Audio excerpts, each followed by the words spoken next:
有啲問題係想問，或者係留翻嗰啲係。咁就或者我講埋先嚇，因為我講即係盡量希望精簡啲啦嚇。咁同埋我講嘅講法咧就同阿 Martin 唔同啦，因為我係即係用家嗰個角度咁樣啊，即係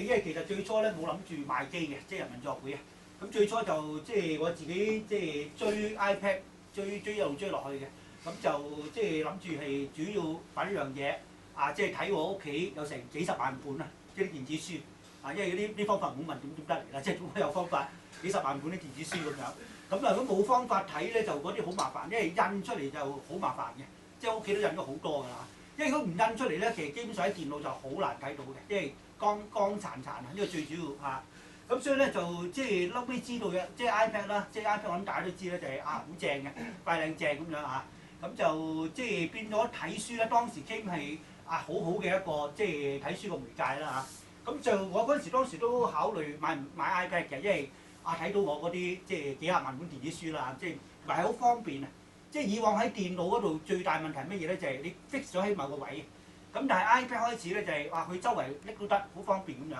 咁所以當時就好想即係買 iPad 嘅嚇。咁就後尾咧即係知道 iPad 咧就有限制，就頭先阿 Martin 都講過，就係即係你唔能夠拎到去 PC，因為下下要透過 iTunes 咁樣，要睇電子書咧，你要寄封 email， 而且 iPad 收咁先睇。咁幾廿本啲書咁寄幾廿萬次，你都即係唔可能啦嚇。咁所以咧就即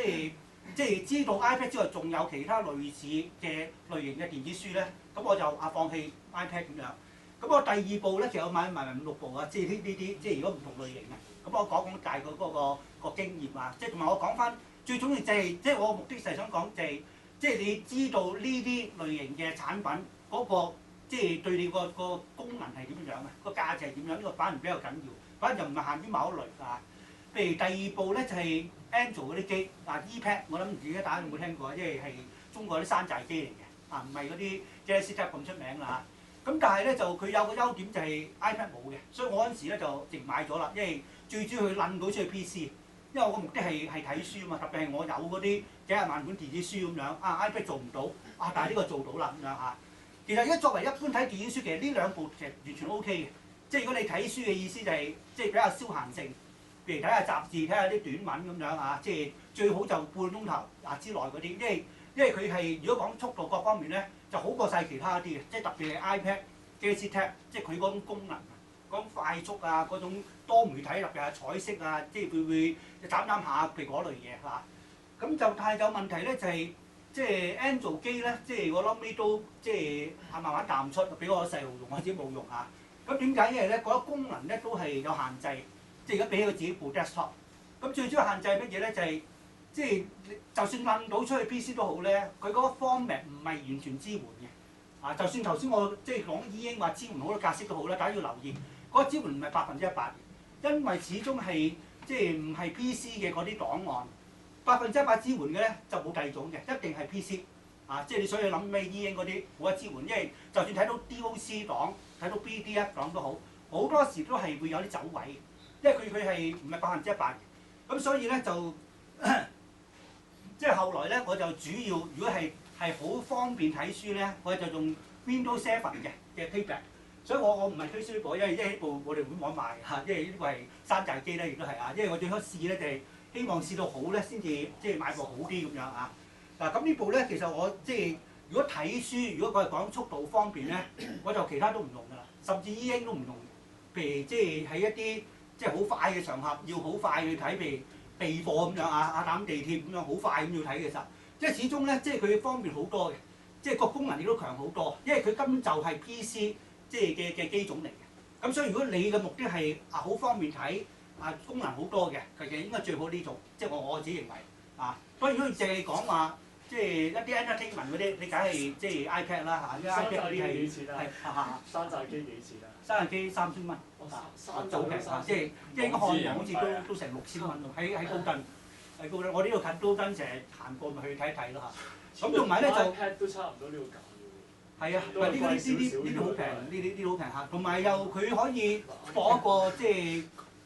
mouse 啦，同埋 keyboard，你係當一般電腦咁用。所以如果買Laptop 咧就倒不如買呢種，同埋聽講而家 Laptop 都慢慢淘汰。喂 ，Laptop 好差，千祈唔好買 Laptop 啊！因為功能嚟講，佢完全比得上 MacBook，但係就方便好多。因為嗰嚿嘢即係 keyboard 嗰啲，你可以用可以唔用。所以如果你淨係方便、快捷同埋係即係功能咧，咁我覺得就呢啲最好嘅。即係因為我今日就即係嗰幾部機咧，如果係講方便咁用，呢部我最多。咁但係我點解即係後尾又即係就唔停喺度再買 E 英嗰啲機咧？其實最重要就係睇書唔能夠睇得長時間。咁呢個就係所有其他機最大問題喺呢一度。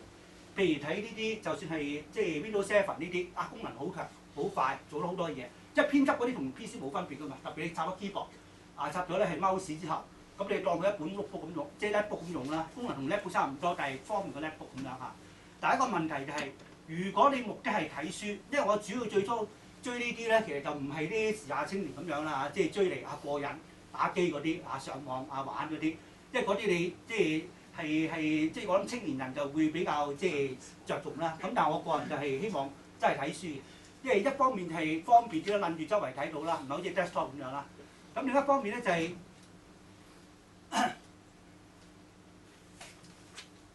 可以咧，即係睇書得嚟咧，就係好過以前嗰種環境啊！即係你周圍去做嘢諸如此類咁樣嚇。好啦，咁咧就但係點解後尾我都即係唔用咧？就係、因為呢一啲睇書咧，其實同 desktop 一樣咧，你唔能夠長時間睇。即係我試過咧逼自己，因為嗰輪我唔知道咩叫 E 英，咁我逼自己咧就係、譬如我以後睇書都盡量睇呢啲啦，我唔好即係印出嚟都嫌麻煩，一擺到周圍都係咁樣。同埋仲有目的，我就清理屋企啲書咧，因為擺到周圍都係。咁所以 e-book 咧，我覺得就無論咩機種都好，咁呢個咧一定有好處嘅，即係邊一類都好啊，就係、能夠方便解決你書嗰個問題。如果你屋企係擺到好多書，譬如好似我或者有啲即係讀書人咁樣咧，擺到周圍都係咧，咁我覺得最終解決係呢種方法嘅，冇第二啲方法。即係其他方法嗰個解決都好有效，譬如做個迷你倉嗰啲。咁你擺得去你都唔想去攞啦嚇，即係嗰類㗎。咁所以咧，即係呢個如果你真係讀書有書多嘅咧，任何機種都好咧，你考慮其中一步就會幫你即係解決嗰啲問題。不過如果講翻讀書本身咧，就係冇辦法長時間讀啊，呢個係最大問題。即係你都係好似 desktop 咁，你要印出嚟先睇到，但係印出嚟咪又係有，就擺到周圍都係啊，又唔方便用嗰個問題。咁所以最尾咧就知道有 E 英呢樣嘢，所以一年買咗咧，即係如果計係有Android 部機啦即係我冇買 iPad 即係 iPad 就咁用過，知道唔啱我，咁買 Android 嘅機啦，買 Windows 7啦，咁甚至電話都係，因為電話都即係覺得都方便喎，周圍日日都有，出街又隨時睇到咁樣，都買埋電話啦。咁但係最後都要買多部 E 英，因為 E 英咧真係可以長時間去讀，而唔去傷害到眼睛，或者令到眼睛攰嘅。咁呢個我覺得其他機種就冇法取代。咁所以咧，我自己個人如果問我嘅意見係點樣咧？頭先講嗰啲機咧，其實最重要睇你個目的係咩嘢。即係如果你目的係愛嚟即係好快嘅，早頭先講話搭地鐵好快睇，或者咧係趕住備課咁樣翻學之前咧備課咁樣。咁可能頭先講其他嘅嗰啲 TFT 嘅 device，無論係即係我而家推介係 Windows 7啦，如果係呢種用途睇多媒體要快咁樣就或者 Galaxy Tab 又好，或者 iPad 又好咧，其實都可以做到呢個目的嘅。但係如果你係主要愛嚟睇書嘅，咁我覺得咧就 E 英就唯一選擇。即係如果長時間睇書，即係好似即係我哋讀書人咁樣睇唔係即係3幾個字或者半個鐘，而係以上嘅1個鐘或者以上嘅。因為嗰啲機咧就睇得好辛苦嘅。即係如果你自己有習慣試過喺 desktop 嗰度真係睇電子書就會睇到好攰嘅。咁同埋亦都有朋友咧，佢同我年紀差唔多，佢就患咗白內障。咁佢自己話咧，有可能就係佢長時間睇 e-book 因為 e-book 咧好少人好似佢咁傻嘅，就係真係成本書喺電腦度睇，喺 desktop 度睇，冇印出嚟喎。我真未聽過，因為識嘅朋友即多數都係要印出嚟，但係佢長時間睇咧，變咗就即係個眼嘅功能受損啊！即係當白內障好多因素啦，但係其中一個好可能就係長期勞損即係俾啲光刺住咁樣咁所以我覺得咧，就如果係以讀書為目的嘅時候，咁我覺得 E 英係應該係最佳嘅選擇。真正嘅讀書器應該係 E 英因為頭先個好處嗰啲Martin 都講過晒啦最重要就係佢唔係發光嘅，即係你如果比較兩種咧，其實如果睇多媒體呢種好睇好多，即係好醒神，睇得好舒服嘅。但係如果你係睇書咧，其實啱相反，佢醒神咧就令到你好快對眼就好攰幾乎咧就係流晒眼水嘅。即係如果你睇到，即係我自己經驗啦，試過真係好似我朋友咁樣，哇！成本書喺電腦睇，即係1個鐘。